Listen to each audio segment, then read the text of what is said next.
start up soon. There we go. And so we had begun to talk about the natural method. And the natural method would be like an apprentice. And that very much so you can see how that a normal Buddhist temple would be run that way. That you don't have, in general, a whole flock of young monks coming in to become monks all at the same time. That normally it's done one at a time. All right, so each individual student is on his own, and that life comes at us like that. Life does not always present first grade material to the first grader. Sometimes life presents reality. Now, there has, I would say, possibly all along from the time of the Buddha, there have been two Buddhisms. That before the Buddha, there was only one Buddhism, but after the Buddha, there was two Buddhisms. Now, what do I mean by the word two Buddhisms? One would be structured, organized as a religion, that you do certain practices, certain ceremonies, certain rituals within that organizational system, whether it would be before the time of the Buddha or not. For instance, magical rituals, ceremonial slaughter of animals, um, saying uh, uh, cryptic words while the monk or rishi paints a door with little markings for protection. All of these kinds of things have been there long before the time of the Buddha. And everyone who came to the Buddha as a student came out of some sort of religion, some sort of magical world. And even in modern times, the atheist still is raised in a magical society with magical thinking. And so, from the time of the Buddha, each individual one had to come to the actual teachings of the Buddha by maneuvering through their own personal mind pit or minefield or their own personal hell. And everybody's hell is structured a little bit differently, and that you have to find your way out of that hell. And that the teacher's job is to point out things to not step in. And so everyone winds up being on an individual journey. And yet, most of the students from the West, because they have been trained in the organized method, they tend to keep a mindset of that organized method. And so when they read a book on Buddhism, they're going to do it step 1, step 2, chapter 2, chapter 3, chapter 4, chapter 5. And in fact, the thing that they may need to read is chapter 10. It's almost instinctual, right? Pardon? It's almost instinctual. Let us call it natural. Okay. Because in fact, instinctual generally gets us into a lot of trouble by following instincts instead of following wisdom. And so in fact, you could say, in fact, the organized method is actually more instinctual. One step at a time, it's instinctual to have all the first graders in the first grade and all the second graders in the second grade. Yeah, I guess. All right. But in the old days, things were not like that, especially in what you would call a one-room schoolhouse, to where all the kids in school went to the same school, sit in the same class, but then the older children could help the teacher with the younger kids, while at the same time the older kids were learning things that they needed to learn. So a mixture of ages is possibly better than having everything uniform. All right, so when anybody in the very, very old days would come to the Buddha, they would come with all of their old belief systems. And somehow or another, they had to be either talked out of it or shown a better way. And that worked right from the very beginning and continued to work up until the time of Ashoka, which happened at about 300 BC, that time period about 150 to 200 years after the time of the Buddha. There was King Ashoka who started giving the monks royal patronage, building housing,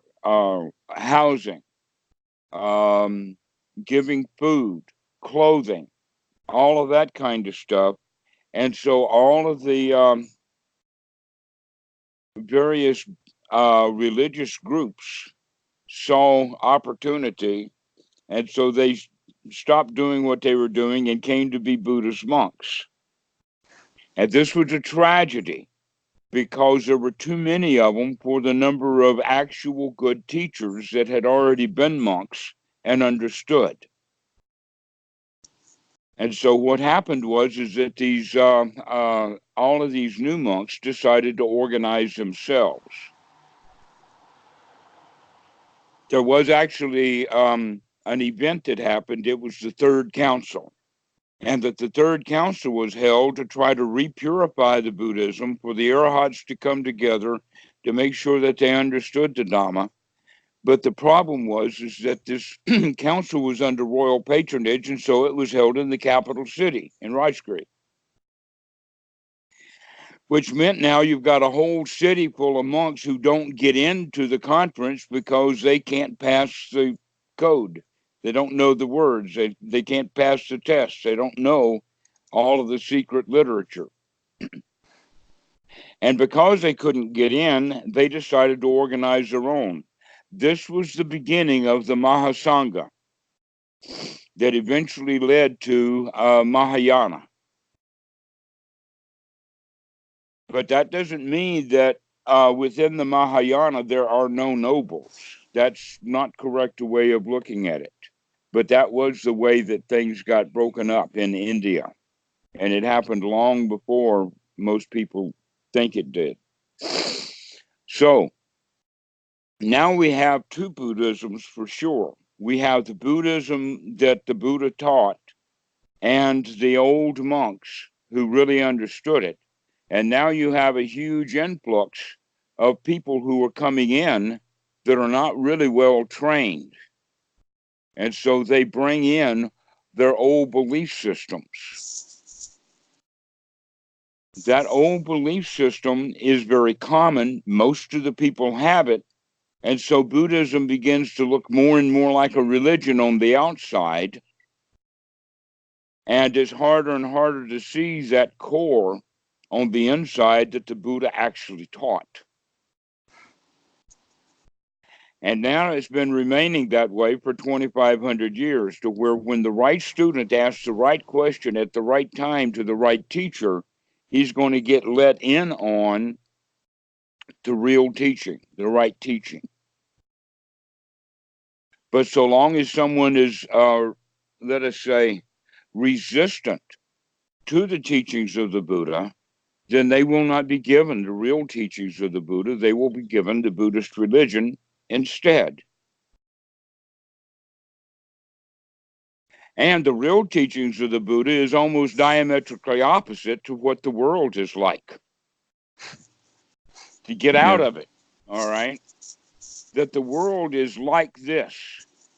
Every child is raised in a set of habits, a set of patterns that the child formulates mostly by the experience of being around the adults that he's around.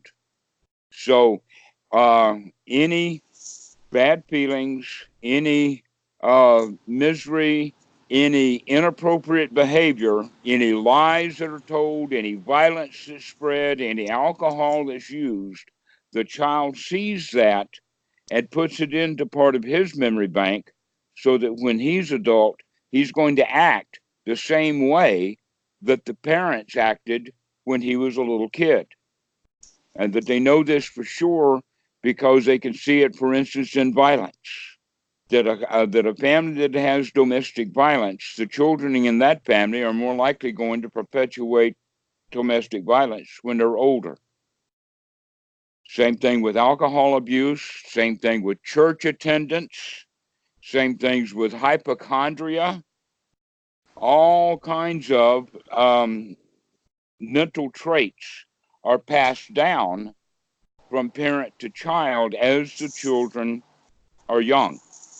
And then that child is stuck with those patterns, stuck with those habits for his whole life, unless he wakes up. And that waking up process is the waking up to the fact that you recognize that you have a choice, that you can either follow the old patterns that keep you unhappy, or you can bring in new patterns that are liberating from that unhappiness. And while the teaching of the Buddha is diametrically opposite in the sense of why feel bad when you can feel good, why want things from the outside world when the outside world is not going to make you happy, only you can make you happy. So it's basically a turnaround from the outside to the inside. That's the basic change. However, that change has to be made over and over and over and over again, maybe 10,000 times, because in your lifetime you've already chosen the wrong way 10,000 times. So the highway to hell is heavily beaten. It's well trod. But the path to freedom, you never been there before. And so you have to kind of hack your way into it. Yeah, I feel like this exact way because it's so natural for us to simply take the bad route every time something happens in the outside world. And then once you know you can change this, it's almost like, how have I never done this before? Right. So in a nutshell, and I say it like that, in a nutshell, the Buddha's teaching is actually quite simple. And it is a nut in a shell in the sense that the shell itself is the Buddhist religion that is taught in the West without having that nut on the inside. You see, in the times when Buddhism was spread throughout all of Southeast and Asia into China, even as far as Japan and Korea, that Buddhism was spread by monks, by nobles, by those who knew what the Buddha was teaching. They lived what the Buddha was teaching. And when they would arrive into a new area, they would begin slowly to infiltrate the customs, mores, and traditions and ways of doing things and bring the noble seed into it, so that the noble seed would germinate and a few nobles would appear within that new context. What had happened with Buddhism to the West instead is it was never brought by nobles. There are some nobles there, but the nobles that are in the West are normally inside of Asian temples. Those nobles were brought by Asians, installed in those temples by Asians who built those temples, and the monks still speak the Asian language.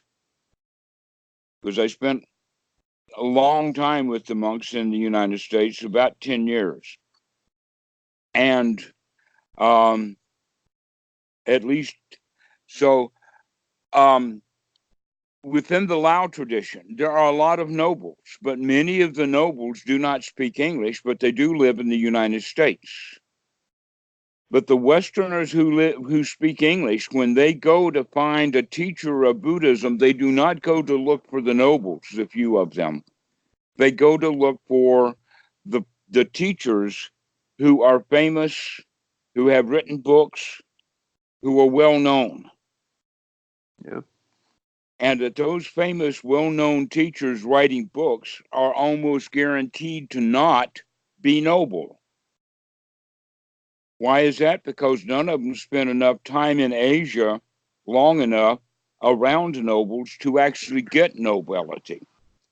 That what they did is they went to Asia and they were around monks who were waiting for the right time, but the guy didn't stay long enough. He left and came back to teach Buddhism in the West.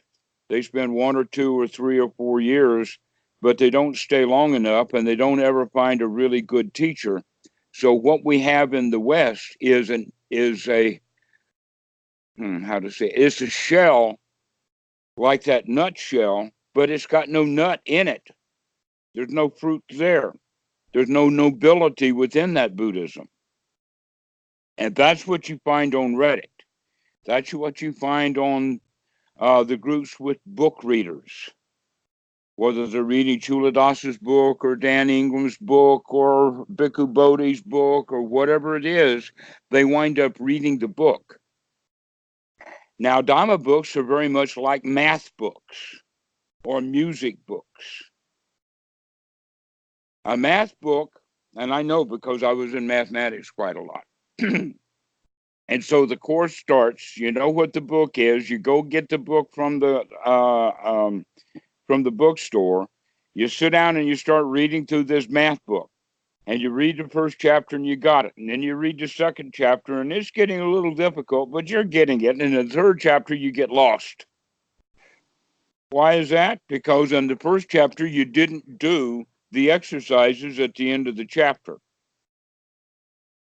The second chapter, you didn't do the exercises at the end of the chapter, so learning didn't go deep. The same thing is true with a book in music. If you read a music book, you'll never learn to play. You got to play the music. You got to sit down and practice it. And that is also true about the teachings of the Buddha. Even though the teachings are, let us say, they appear to be enormously complex. But the reason that that's true is because the Buddha taught for about 45 years, and people ask him a lot of different questions from a lot of different angles. And so he'd answer those questions. But it's like this is the Dhamma right here, this tiny little thing here at the tip of my finger. But the teachings of the Buddha are all over the place, but they're always pointing back to that one thing, which is freedom, liberation. They all point back to that. And yet, when Buddhism is presented to the West, it's presented as, oh, there's 13 of these things, 12 of that, 16 of this, 5 of those, 5 more of them things, 4 of this, another 4 of that, 6 of this, and we begin to get lost. But as you begin to understand, oh no, these are just various ways of looking at it. It all comes back down to just one little thing, one package. And that one little package could also be called the happy human, the one who is free, who is joyful, who is not bothered by stuff. All right. But we have to see that in the sense of what the Buddha said. In fact, he said it himself, that he only teaches one thing. And he says, both before and currently, I teach only one thing. And that is in the Pali is dukkha, dukkha nirodha. Dukkha, dukkha nirodha, which means suffering and the end of suffering, except that the word suffering is not a good word to use. But it's a word that came along with the Christian translations of the suttas. You see, even the suttas were not translated into English by nobles who knew what they were translating. It was done by bookworms, by scholars. Now, in order to get a really excellent translation, you need 3 things. First is that you need a translator who has absolute, complete full mastery of the foreign language that he's going to translate into. He has to have the native language that he's translating it out of, and he has to also have a deep knowledge of the subject. For instance, if someone is going to be doing a scientific paper, say in physics, and it's going to be translated from English into German, it needs to be translated by an Englishman who knows German very well, but most importantly, what he knows is physics. He's got to know what he's talking about, or he's not going to get a good translation.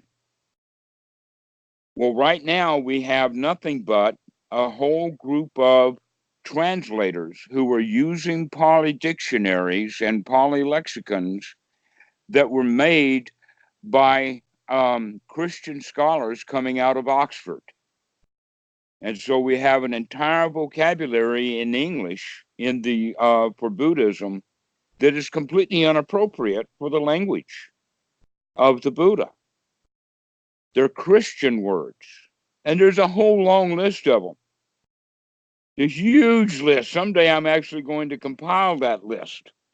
But one of the worst one is the word dukkha being translated as suffering. I mean, there you have Jesus nailed to a cross with all of the suffering of Christianity right built into that word.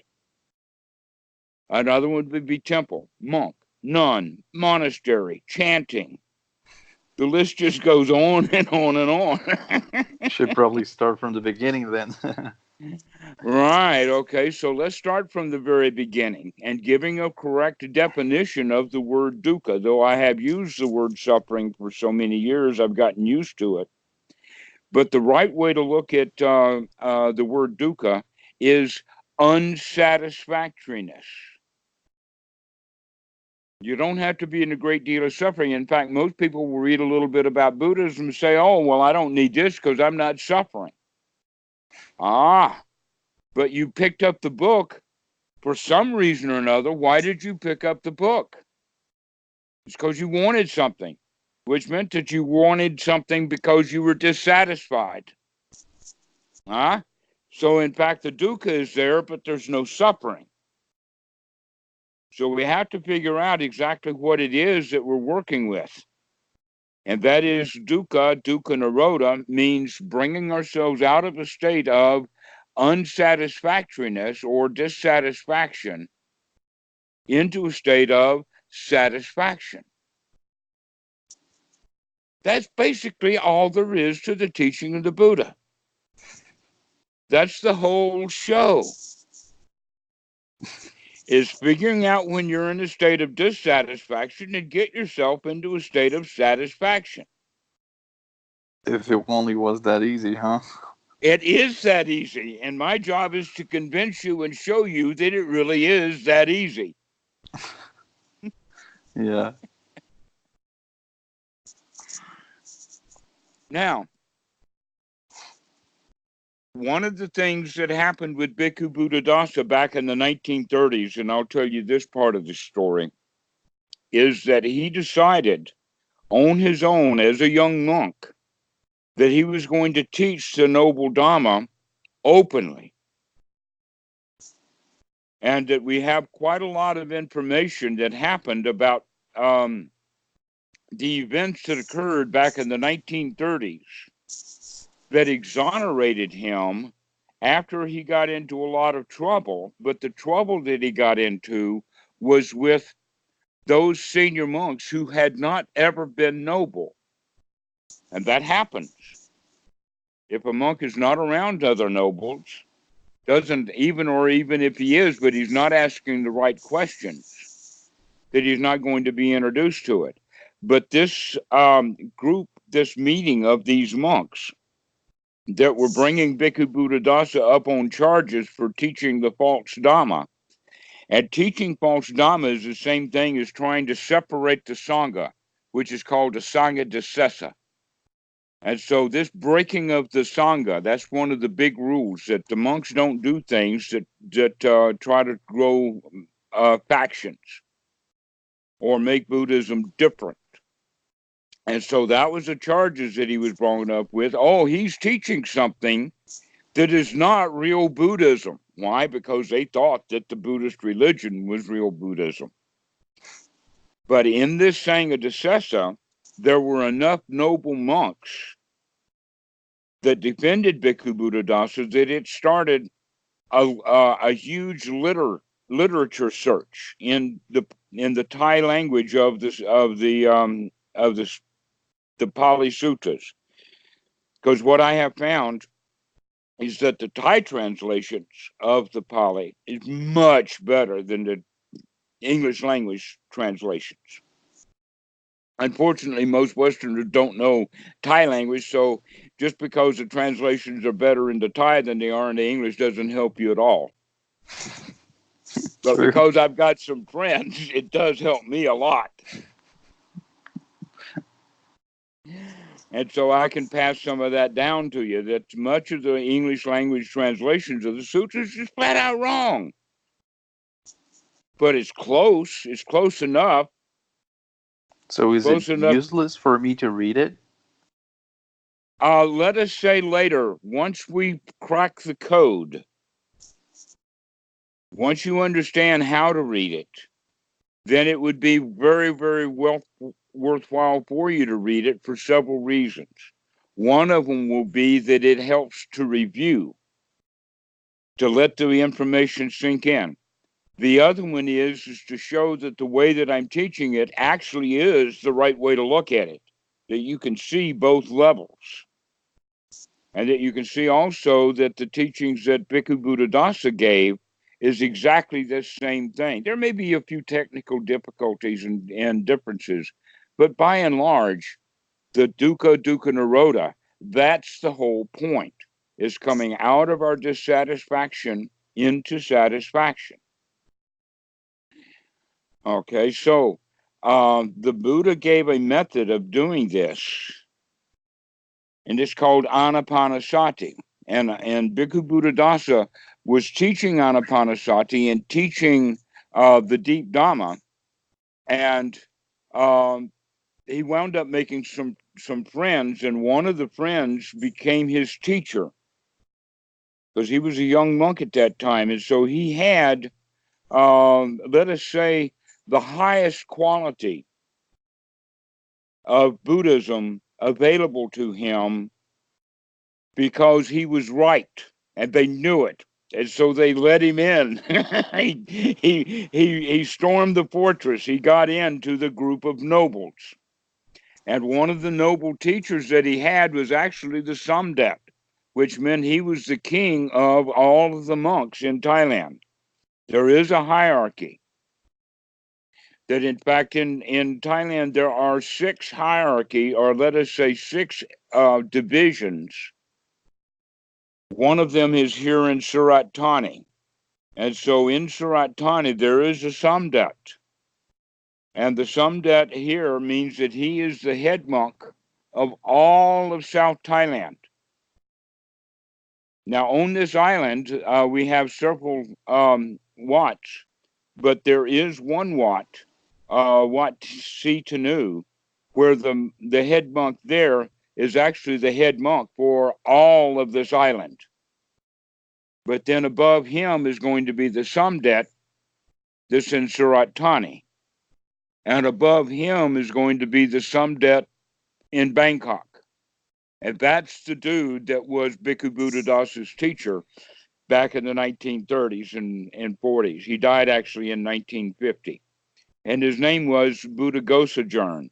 But his teacher was actually part of the royal family. That in 1860, King Mongut had many children. One of them was Prince, let's call him Wiki for a moment, because his name is so long and it's so hard to pronounce. But Prince Wiki, when he was 8 years old, Chula Longhorn became the king. And his younger brother then got royal patronage for him becoming a monk and staying a monk most of his life. And he was quite a high intellectual in Thailand in the sense of that he wrote children's books. But the books that he wrote was not for ordinary kids. He wrote children's books for young monks.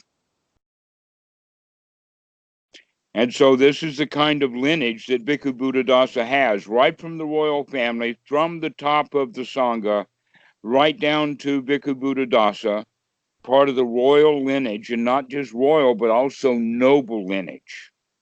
And so I feel very, very lucky to have been part of that.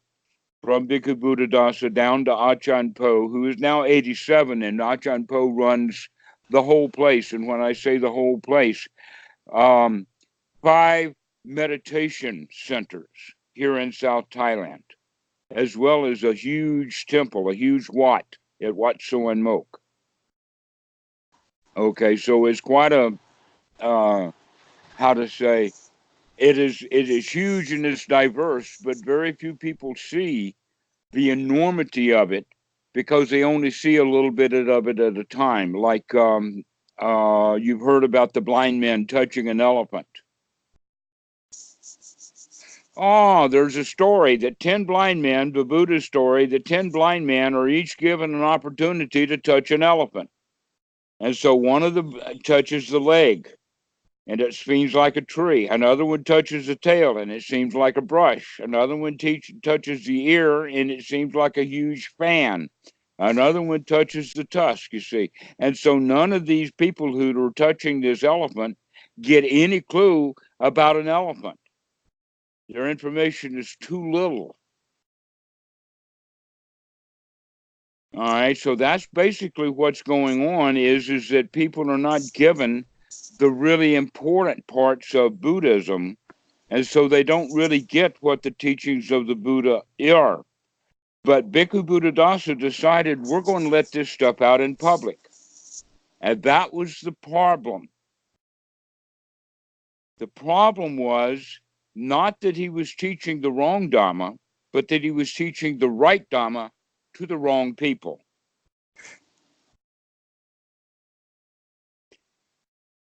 Why? Because mostly the right Dhamma is only taught to the monk after the monk is around the other noble monks and starts asking the right noble questions, and then he's let in. It's a secret society, and you have to know the right passwords to get into the secret society by asking the right questions. And it's been that way for 2,500 years. Or not 2,500, but let's say 2,300 years, back to the time of Ashoka, that they had to have passwords to get into with the nobles. Bhikkhu Buddhadasa decided we're not going to do that anymore. The world has changed. The internet is here. And so what we're going to do is we're going to teach the noble Dhamma openly. And that's the charge that Achan Po has given me. Let's go to the internet and let's give the real teachings of the Buddha out to the internet. And it's going to make some friends and it's going to make some enemies. It's probably going to make a whole lot more enemies than it is friends, because the enemies that it makes are the ones who are attached to their own views of what the Buddha actually taught. But it's still a belief, right? But they turn it into a belief. In fact, what we can do is we can go so far as to say that the right noble view comes first. That the first step of the noble path is the noble right view. And that noble right view basically is saying, give up all views. That the noble view doesn't take a viewpoint. It doesn't decide that this is right and this is wrong. That in fact, right noble view is more of an investigation and it's not a conclusion. And yet many people, when they hear the word rebirth and they get all into it, they think that rebirth is a conclusion. And they conclude that they're going to be reborn, but they don't really have any of the information, but it certainly does fit in with the teachings that they've had their whole life and the society that they come from, which is normally a Christian society. So even though they don't believe in Christianity, they will believe in things that look like Christianity. It's And culture, since right? it's cultural, exactly. And so we pick up magic that way. But magic, when it's fully investigated, is seen to be not real. But people don't investigate magic.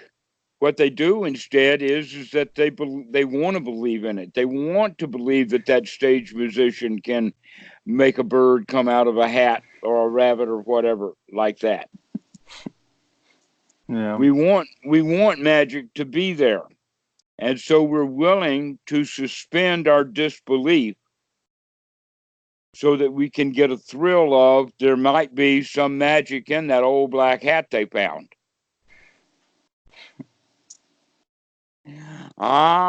So basically what we're talking about here then is that right noble view is to stop holding viewpoints that make us feel good. An example of that, in fact, the big one would be about rebirth and reincarnation is that, people recognize they're going to die. We go to funerals, we bury our bodies, we do all kinds of things that indicate that each one of us, sometime in childhood, begin to figure out I'm going to die. Well, that I'm going to die goes directly against our instinct. Our instinct is self-preservation, to stay alive. And the self-preservation instinct has kept humanity alive all of these many centuries, and it keeps each individual one alive. And how it keeps us alive is through fear. In other words, when danger comes, the natural thing for us to do is to feel afraid for that danger. Okay? Well, in the old days, things were really dangerous. It was wild. But now we have a society and things are not really dangerous at all, and yet we still feel like that there's danger everywhere. And so we're in a normal state of fear. But the teaching of the Buddha is saying, oh no, we're going to come out of that fear because we can see with our own eyes, we can look out and you can recognize there's no reason to be afraid right now. There's nothing fearful. And yet people are in the habit of being afraid. Why? Because they start being in that habit when they're children, and so they remain in the habit of being fearful. And so we have to actually train ourselves out of these old, deep habits. Yeah. It's like if you take the same route home every day, and you make the same left turn at the same place every day, after several, maybe 10 years or so, and you've gotten several thousand times of turning there, the next time you go down that street, but this time you want to go straight, you have to make sure that you're going to go straight because a natural tendency will be at that turn, you turn left because that's what you've been doing all this time. Yep. All right, so that's exactly what we have to do with our minds now is to not let the mind do a left turn in the places where it's normally been doing a left turn. This is what mindfulness is all about, except that the word mindfulness is also a word that's badly translated. Mindfulness, in fact, I never heard that word before until it was associated with Buddhism. Nobody uses that word anywhere in normal language, but in Buddhism, they use that word mindfulness as if everybody knows what it means. Yeah, true. All right, so let's use a better word just to get started with that. The word in Pali is sati. Oh, I've heard about this. Sati. And the word sati means to remember. But it also has the quality of waking up. It has the quality of investigating the mind itself. The very first way that we would do that is in meditation when the mind wanders away from the breath. This is the way that Goenka describes it. When the mind wanders away from the breath, and you see it, never mind, start again. All right. So when we talk about the mind wandering away from the breath, first off, we're talking about the breath, Anapanasati. And so we'll be getting you and I deeply into what we mean by Anapanasati, because it actually is a breathing meditation. And most people think that, oh no, it's just mindful of breathing, which means that I'm either watching my breath or I'm not watching my breath. Oh no, we're going to turn the breath into a toy, into a machine. We're going to start playing with the breath. We're going to get it going. Because normally we don't breathe very much. That when the human state is in its normal state, it's in normal shutdown mode, where everything is in conservation. So we don't do a lot of breathing, we don't do a lot of thinking, and we let the reptilian brain take over, including all of the ways that we feel. And so we live an emotionally driven life. This is exactly what happens with the normal people who are in a religion. Because the religion takes all of their thinking away from them, they're left with then no reason to think. And so they live their life in sort of the reptilian brain mode. And so everything winds up being feeling oriented, which means that these kind of people are very easy to manipulate through propaganda. Yep. Because they're not going to do the detailed work that is necessary to see that propaganda is a full-faced lie. And so so this is the whole basis of politics. The whole basis of politics is, can we get them to vote for us? The answer is, well, if we tell them the right lies, they'll vote for us. And then you see religion doing the same thing. How can we get the people to vote for us by putting money in the plate? The answer is, well, if we tell them the right lies, then they'll vote for us. They'll put money in the plate. Yeah. Okay, and then we come by with the educational system, very big in the West now. How many schools and universities and side schools and people on the web selling books and all kinds of things? There's this educational industry. And what is that doing? Well, if we can sell that book, if we can tell them the right kind of story about it, and we can get them to attend school by telling them the right kind of story. And everybody believes that story. For instance, oh, you've got to go to first grade. You have to do it. Stop playing, stop being a child, stop being a happy human being, and sit down and learn A, B, C, 1, 2, 3. All right? I don't care whether you feel good about what you're doing or not, you learn what we teach you to learn. And if you learn it, then you will be rewarded by going to the second grade. And when you do what's in the second grade and third and fourth, then you'll be rewarded by going out of primary school into middle school. And they keep the progress going and going. So now that you're graduating from high school, now that means that now you're ready to go to college. All right? It's almost a promise. Always a promise, never a delivery. Yeah. All right? And so the fourth one would be big business.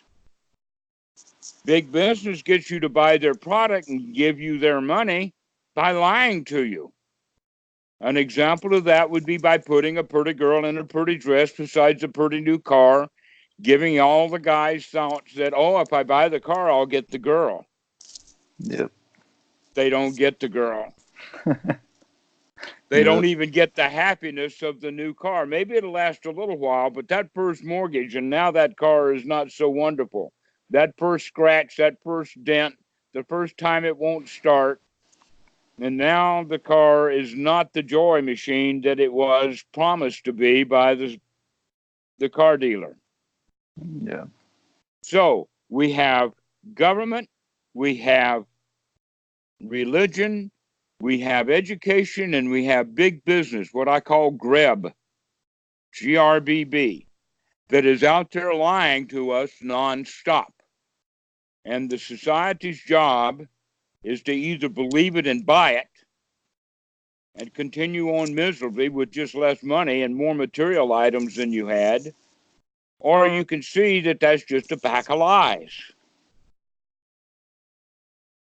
That's what the Buddha's teaching is all about, is look at what you're doing. Look at what's going on. To recognize that, oh, if you're going to find happiness, you're not going to find the happiness out there in that world. That world is out there to manipulate you, but is also out there to manipulate everyone. There is no one in charge of that society that is actually benefiting from it. Everyone is a victim to the society, and the ones who are most victimized are the ones who think that they will be happier if they're at the top. But the closer to the top, the more worries they have. That eventually, sometimes it happens that the very wealthy will recognize that all of that wealth getting did not make me happy, but that I can find some happiness by giving this money away now. And so they become philanthropists because getting the money didn't make them happy, but giving it away does make them happy. Well, if that's the case, then why don't we practice generosity right from the get-go, rather than having to wait and misery and suffering until we get enough money that we think that finally we can afford to let some of it go. That the generous heart has nothing to do with the amount of money that we have. And oftentimes the philosophers who were trying to give money away, they really don't even get the generous heart, not fully. So basically what the whole point of the teaching of the Buddha is to turn around from the dissatisfaction that we find in the world and start finding our satisfaction within the mind. And we can do that every time we remember. But then we forget. But then we remember. And while we're forgetting, we're in suffering. And when we remember, we can come out of suffering. And it really is that simple. It is a very simple process. But the Buddha knew that even though the process was simple and the concept was simple, it was difficult to do that because of the habit patterns that the mind has gotten into. So we need a practice or a procedure to get out of it. Yeah. Here's an example. Good advice is available everywhere. Sometimes preachers give good advice. Sometimes lawyers give good advice. Sometimes psychologists give good advice. There's just good advice all over the place. Especially the psychologist will give good advice. But there's a problem with that good advice. And what is that? Is that the people forget to take the good advice at that point in time when they need it most. That point in time that they need that good advice most is the time that more likely they're going to go back and do what their old habits called for. Why?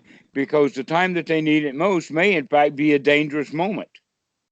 And if that danger is there, then the fear comes up, and now that fear is there, wisdom is gone. Yeah. Oh, so this is the whole point of it, is how can we start to practice in a way that brings us into the here now, brings us into a pleasant state, and keeps us in that state so that we can really see what things are happening and how things are progressing. So I've just told you all about Anapanasati in short. So let me give you that again. It's a method or practice that can, when we do practice it, keeps bringing us back to a state of satisfaction, back into a state of joy, back into a state that is worthwhile being in over and over and over again until it eventually becomes just a little bit of a habit. And then later it becomes the standard operating procedure, because we keep practicing it over and over and over and over and over again. That's what in psychology people call positive reinforcement, right? Precisely. Yeah. Right. But the reinforcement is the big word. Positive, we've got. That's the easy part. It's the reinforcement. Keep doing it, keep doing it, keep doing it, keep doing it, keep doing it, keep Yeah. doing it, It's a keep coming constant back. game of forgetting and remembering, right? Exactly so. Yeah.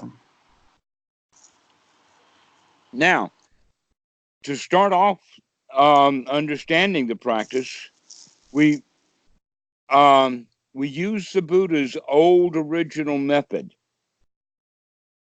And that old original method was the four elements that everybody knew about in that time. Now we know about 92 or so. But in the old days, they only knew four elements. And those four elements was earth or solid, liquid or water, air or gas, and fire. And so earth, wind, fire, and air, or water, were the four elements.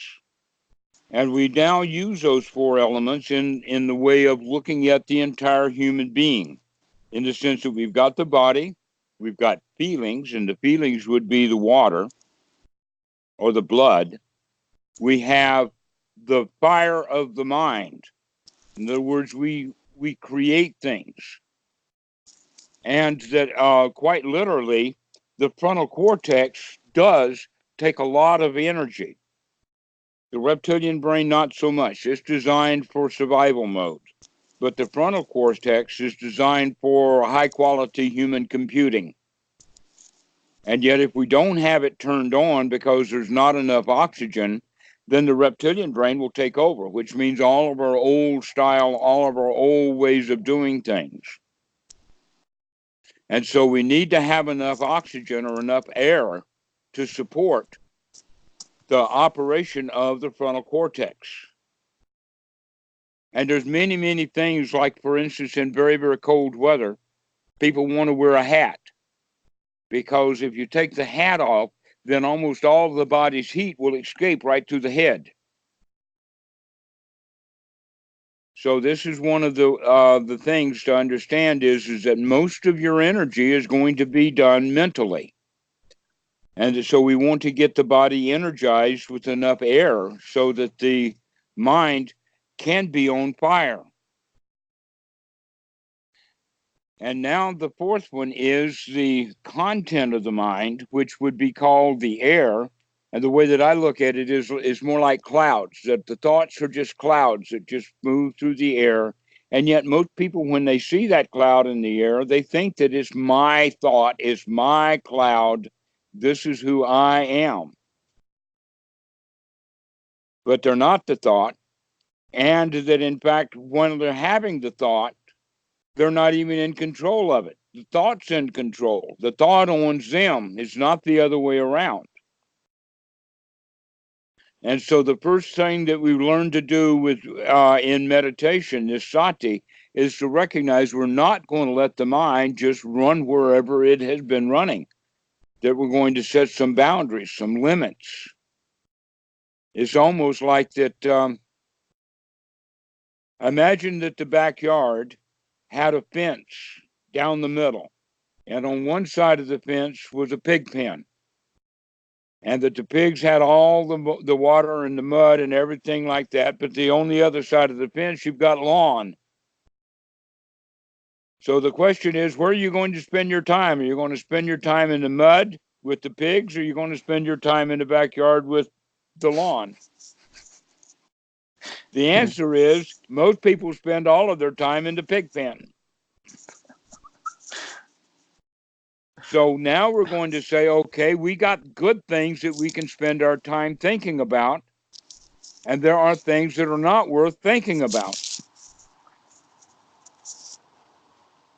We're just going to make it that easy, just up and down. These are things that if I think about them is going to lead me into suffering, is going to lead me into dirt, is going to lead me into unhappiness. And then there are the kinds of thoughts that are going to lead me to happiness, lead me to non-suffering. And so these are the kinds of thoughts I'm going to allow to have in the mind.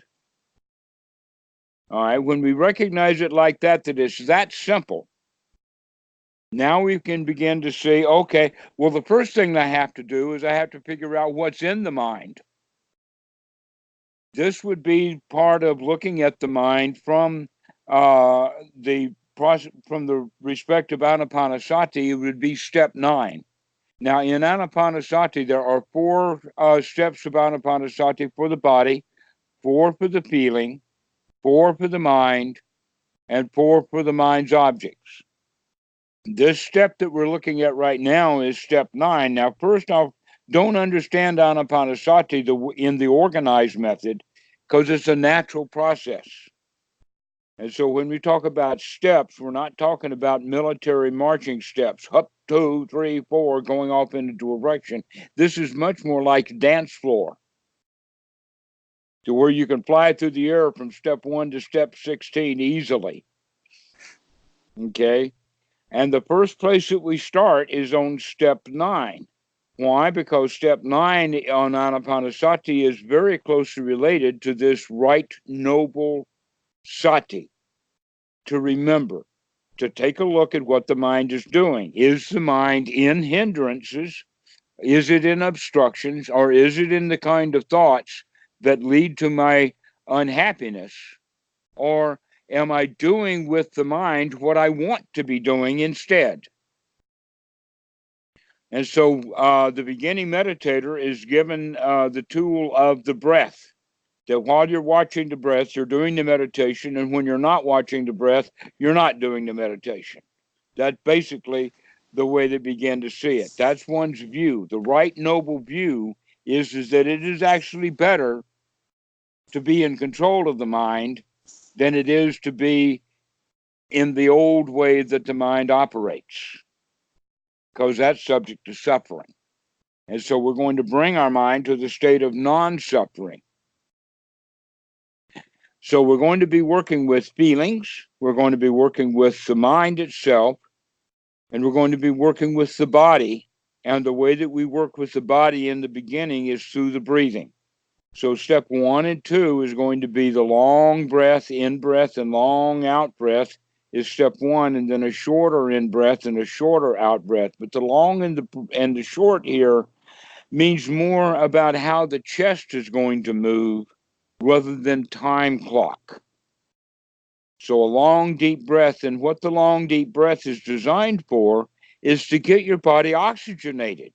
So you want to do this kind of breathing. This is pranayama. Anapanasati of the Buddha and pranayama of yoga is the same practice. And you have to get the body oxygenated, because the oxygenation is not only going to make the body itself tingly alive, but it's going to light up that frontal cortex so that you can really see what's going on. And so with the breathing and with the recognition, we're also going to be doing things like gladdening the mind, which is step 10, to brighten it up intentionally, to make it lighter. One of my monk friends, Bhante Vilamuramsi, even uses the idea of puppies. To think about puppies, to think about something nice, to think about something wonderful, to think about something glorious, marvelous, something that we like. Why? Because you spend way too much time thinking about things you don't like. Jobs that need to be done, projects that need to be done, problems that need to be fixed, conversations that need a do-over, all kinds of crap that keep us in suffering. So let's start having thoughts of the kind of thoughts that are going to make us feel good. Well, one of the qualities of feeling good then is the quality of success. If you feel successful, all right, so this is the first quality that you really want to develop with meditation, is the quality that you can do this. that no matter how obstructed the mind is, you can get the mind focused again, come back to the present moment, be here with the breath. The lion. The lion, precisely, because we have been spending all of our time, our whole lives, in victim. Yep. Okay, we've been dinner, we've been lunch. It's time to have lunch. Yeah. And where have we been having been eaten? We're eaten with our own unhappiness, our own suffering, our own dissatisfaction. And this is when someone is dissatisfied, they're victim. And we're looking for a way out of our unsatisfactory situation, and we almost always want someone else to help us. That's what religion is all about. Oh, God, please help me. Oh, Jesus, I need you as a savior. Oh, Mr. Doctor. Oh, Mr. Psychologist. Oh, Mr. Accountant. I need your help. I can't do it on my own. And so we have that idea then, oh, I need a meditation teacher. No, you don't. You don't need a meditation teacher. You need to do what he tells you to do. That's what you need.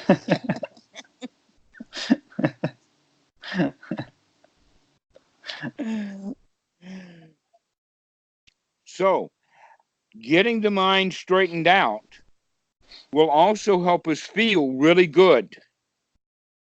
Breathing and getting air will help us feel good. And so this is the very first thing that we need to do. This is what meditation is really all about, is coming out of our bad feelings and coming into a state of joy, to gladden the mind, come into a state of satisfaction, come into a state of winner. And by doing that, now we're manipulating the feelings, you see, because we have been in the habit of feeling bad our whole life. We have not spent a lot of time in great joy and great success, feeling like an absolute winner, a champion. Every minute, I'm a champion. No, we don't think like that. We think about the problems that need to be solved. We think about work that needs to be done. We think about things we don't have that we want. And that keeps Yeah. us in a state of dissatisfaction. So your job here is every time you can remember it, to come out of that state of satisfaction into a state of satisfaction. Oh, this is good enough. This moment is good. If I think about the past, then I'll find some problem to fix, and then I'll think about the future. But if I can stay in this present moment is nice. It's just here. Here it is. It's long Yeah. lasting so long as I last in the moment. But more than likely, it's not going to last, because I'm going to tear myself out of this present moment, back into the past, back into the future, back into wanting things that I don't have, back into putting up with things that I don't want to put up with. Yeah. One thing that really helped me after watching your videos is that whenever a bad feeling comes, I got to actually look at it. And I remember your analogy of a crocodile in your leg, and you say, "You can see the goddamn thing. Be happy for it." And it really changed my mind. Excellent, excellent. Well, I Yeah. think that this has been a pretty good call. We'll go deeper into Anapanasati, so that you understand it. But we have actually uh, discussed the highlights. While I'm talking to you, I know that I'm talking about step 5 or step 6 or step 7 of Anapanasati, that I've only mentioned step 9 and 10 and step 1 and 2, but all of these steps are there, and they fit together into a nice, precise package that has to do with getting the body energized, getting the feelings on the top, getting the mind operating, working correctly, and getting the thoughts down to only wholesome thoughts, and unwholesome thoughts are not allowed. And so that's basically the whole practice of Anapanasati in a nutshell. We'll go into it a little bit more and give you some Pali and that kind of stuff. But the important thing to recognize is that even though I give you 4 of this and 16 of that and 6 of this and 9 of those things and 12 of that, these are only various ways of looking at it, like dissection. So the way that we would look at it is, first we have insect, and now we divide it into 3 sections: head, thorax, and abdomen. And now we slice the abdomen open and we find that it's really, really complicated in there. But it all comes back to head, thorax, abdomen, and that comes back to insect. Well, the Buddha's method is exactly like that also. And that whole insect part is the quality of coming out of dissatisfaction into a state of satisfaction. And you can do that. This is not magical. The dukkha, when they use the translation of the word into suffering, now we've got it a really big deal. Well, it's not a big deal. It's a little deal. You just have to do it over and over and over and over again, because otherwise the little deal will be to take it off into dissatisfaction, because we're in the habit of doing that. But we need to remember over and over and over again to take satisfaction instead. Yep. The Buddha's teaching is that simple. And that we have books, just the Pali Canon takes up an entire bookshelf. Yep. But just to talk about a simple practice. Never mind, start again. In fact, the entire teaching of the Buddha can be set down into several different short phrases. My favorite is, don't worry, be happy. That's the entire teaching of the Buddha right there. Don't worry, be happy.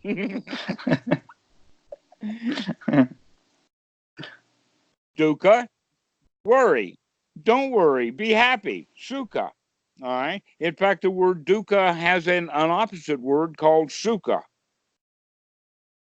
And that's the state that we want to get into, is the state of sukha, the state of pleasure, the state of satisfaction. And when you can get into that state of satisfaction and stay there, what else is there? And we'll talk more about that. But the point is, can you get yourself into a state of satisfaction to the point that I like this? This is good. This is satisfying. This is good enough. So that's the place that you want to start working with. Can you get yourself into a state that I'm satisfied? And then the mind will wander away again, and you say, oh, no, you don't. You're going to be here. I'm going to stay satisfied instead. I'm not going to go off into a state that's going to bring dissatisfaction. All right. So I really enjoyed this talk. Do you have any questions before we finish? To be honest, right now, not really. This is like too much to digest in one session. Well, I'm only giving you this much. I'm actually only giving you this much of something that's only this big, but we have to show all of it. There's a whole shelf to talk about. Exactly. Where, in fact, it's a really simple practice. The Buddha even said it that way. There's a sutta, Sempa Sutta, because he walked through a forest. In fact, right here in Thailand, we have that kind of tree. It's a ficus. The Bodhi tree is a ficus. So he was walking through this forest, and it was the time for the leaves to fall, and so it was just gorgeous yellow everywhere. The leaves were yellow, the ground was yellow. He picks up a handful of leaves, and he asks the monks, which is bigger, this whole forest full of leaves or just my handful? And so naturally they say, oh, the handful is very small, the whole forest is very big. And then the Buddha says, this is my teaching. It's only a handful. Though I would know the whole forest and could teach that, we're not. We're only going to teach this handful of leaves. Now, the basic student, when they see that, they recognize, wow, what a handful. This is a huge handful, but it's only a handful. And when you get a Yeah, hand on sure. it, then you've got it. So it's not big, it's not hard, it's actually an easy thing, but it has to be practiced over and over and over and over and over again. And so this is the reason for the meditation. And so your To meditation is remember. working to remember, to remember, to Yeah. remember that you can be happy. You don't have to be unhappy. You can remember that you can control your mind. You don't have to let it roam. Yeah. Excellent. Well, when are you going to call again? I'm not sure yet, but you talked back in another video that you usually take like one call a week from students, especially Uh, new students. once a week would be good. Yeah, we can do that. All right. Well, we'll see you next week. Okay, sure thing. Thank you so much. Excellent. Excellent. Bye bye. Bye bye.